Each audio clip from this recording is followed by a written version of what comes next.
नमस्कार, बहुत स्वागत है आपका। ब्रह्मांड में एक अद्भुत योग बनने जा रहा है जिसे पिशाच योग कहते हैं। 29 मार्च को शनिदेव जब कुंभ राशि से निकलकर मीन राशि में प्रवेश करेंगे और यहाँ पर राहु पहले से विराजमान है। वो करीब सवा साल से मीन राशि में हैं और 18 मई को महापरिवर्तन कर वो कुंभ राशि में आएंगे।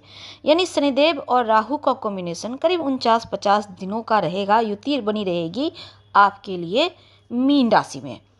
अब देखिए, मीन राशि यानी कि तुला राशि वालों के लाइफ में एक विशेष प्रभाव इस पिशाच योग का बनेगा 29 मार्च 2025 को, जो छठे भाव में पिशाच योग बनने जा रहा है। जिस दिन शनिदेव का गोचर होगा, पहले से राहु हैं, तो 15 महीने के कार्यकाल को राहु कंप्लीट कर चुके हैं और थोड़े से दिन और बचे हैं। अब राहु देव और शनिदेव दोनों ही एक दूसरे के घर में प्रवेश करेंगे। वैसे तो शनिदेव मीन राशि में 29 मार्च को आ ही जाएंगे। अब देखिए, पिछले 2.5 साल में जो शनिदेव आपके लिए बहुत सारी चीज़ों को थोड़ा डिफ़िकल्ट बनाए हुए थे। पंचम भाव में बैठकर राहु आपके छठे भाव में हैं और शनिदेव भी यहाँ छठे भाव में आएंगे। तो शनिदेव और राहु की जो युति है, शास्त्रों में कहा गया है, इन दोनों का जो कम्युनिकेशन होता है ना, इसका प्रभाव शुभत्व प्राप्त करवाता है, अच्छी चीज़ों को देख दिया है। लेकिन इसको पिशाच योग या प्रेत योग भी कहते हैं। तो इसका मतलब है कि थोड़ा रास्ता साफ तो है, लेकिन थोड़ा संभल कर भी रहना होगा। तो इन 49-50 दिनों में मंजिल तक पहुंचने के लिए आपको क्या क्या प्राप्त होगा और क्या अड़चनें आएंगी, क्या सावधानियां रखनी होंगी, ताकि प्रगति के मार्ग में जो बाधा है वो दूर हो सके। उपाय भी हम बताएंगे। वीडियो के अंत तक बने रहिए। ये प्रेडिक्शन चंद्र राशि पर आधारित है। छठा भाव होता है रोग, चोट, ऋण, कर्जे, शत्रु का। जब पिशाच योग बनेगा, यहाँ पर मन में एक भाव आएगा, कहीं मेरा स्वास्थ्य खराब तो नहीं हो रहा, कहीं दुश्मन मेरे ऊपर लगे तो नहीं रहे। राहु थोड़ा सा अंदर भय भ्रम पैदा करेगा। नौकरी व्यापार को लेकर मन में भ्रम दे देगा और पॉजिटिव संकेत मिलेंगे, लेकिन नकारात्मक जो भ्रम है, इनसे आपको बचना होगा। क्या करेंगे? रोज भगवान सूर्य को प्रणाम करके गायत्री मंत्र पढ़ें। सही समय पर सही डिसीजन आप ले पाएंगे, इसकी गारंटी हम देते हैं। मन में भय भ्रम उत्पन्न ना हो, इससे बचने के लिए हमने कहा गायत्री मंत्र पढ़ने। देखिए, राहु जो है ना, वो जादू हैं, इच्छा पूर्ति के ग्रह हैं। शनिदेव जो हैं वो कर्म प्रधान ग्रह हैं, कर्म का फल देते हैं।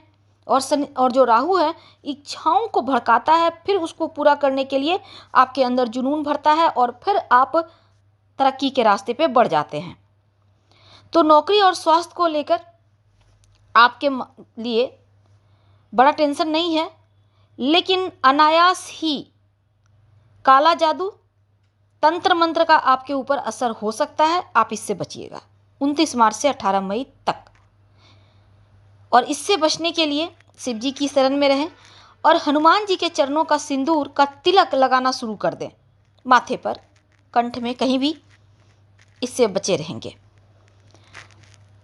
अब देखिए, एक और चीज़ है कि पॉजिटिव प्रभाव भी है, नकारात्मक भी है। अब शनिदेव जो हैं वो कर्म प्रधान, कर्म के फल देते हैं। राहु जो हैं चीज़ों को भड़का देते हैं, इच्छाओं को भड़का देते हैं, और फिर राहु अनायास ही व्यक्ति को आसमान की ऊंचाइयों पर पहुंचा देता है। अब राहु के पास कोई भी ग्रह नहीं है, जहां बैठेंगे उसी को अपना बना लेंगे। शनिदेव राहु का योग बनेगा तो करियर में बड़ी ऊंचाइयां भी देंगे। ये जो 49-50 दिनों का वक्त है, करीब 50 दिनों का, आप देखिएगा, राहु किसी कार्य में आपकी दीवानगी की हद तक दिलचस्पी पैदा करेगा और शनिदेव कर्म करवाएंगे और फिर आप दीवानगी के हद तक मेहनत करके आप चीज़ों को प्राप्त कर लेंगे। तो शनिदेव राहु का प्रभाव एक साथ मिल जाएगा, तब आपके अनुभूति, आप एक ऐसा समय आएगा जब आपको लगेगा कि आप सब कुछ प्राप्त कर सकते हैं और दिन दुनी रात चौगुनी तरक्की करेंगे। लेकिन राहु थोड़े स्वांग भी रचते हैं, थोड़े छल कपट भी उनके अंदर है। कर्म क्षेत्र में अगर आपको लगता है कि थोड़ा सा छल करके आप आगे बढ़ सकते हैं, छल करके आपका काम बन सकता है, तो ज़रूर कीजिए। उसके लिए आप तैयार रहिए। राहु खुद करवाएगा और आपको लाभ भी देगा। अब शापित योग है, प्रेत योग जिसको कहते हैं, पिशाच योग भी कहते हैं इसको, तीनों ही नाम है शनिदेव राहु का कॉम्बिनेशन को। अगर आपकी जन्म कुंडली में है ये योग, तब इस योग का लाभ जरूर उठाइए, क्योंकि शनिदेव और राहु अगर कुंडली में भी है, जो काम रुक गया है, जो भय भ्रम था मन में, कार्य क्षेत्र में, जो आप पीछे लौट आए थे, आगे नहीं बढ़ पा रहे थे, अब शनिदेव राहु का प्रभाव है तो हर एक अभिशाप भी वरदान साबित होगा। और ये जो 50 दिनों का वक्त है, वरदान की तरह काम करेगा। शनिदेव राहु दोनों ही छठे भाव में।